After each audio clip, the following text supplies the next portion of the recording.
a funny story. I was with a major customer. They invited me to their supplier summit, which was actually very cool. There was about 200 people there, everything from distributors to manufacturers, and there was just a small group of reps that had attended. And afterwards, we went out for dinner and drinks, and we were sitting around the table with 4 supply chain people that were in their mid-20s.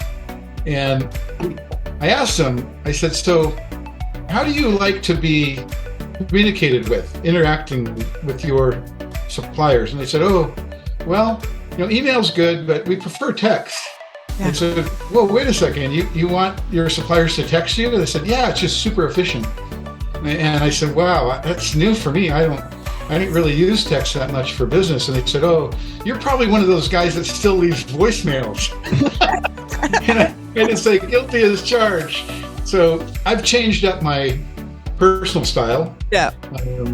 And I'm trying to deploy that, even though sometimes it's uncomfortable. Yeah. I never saw text as a professional medium, but now this new generation of people coming up, they want incredible efficiency. They want quick, they want fast. They're juggling and multitasking way more than I think we've ever seen in industry before.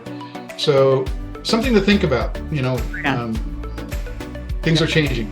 Oh, they are. So I just to complement that one, so with my kids, right? If they're texting with their friends and they're like, oh, they're not answering, I'm like, call them.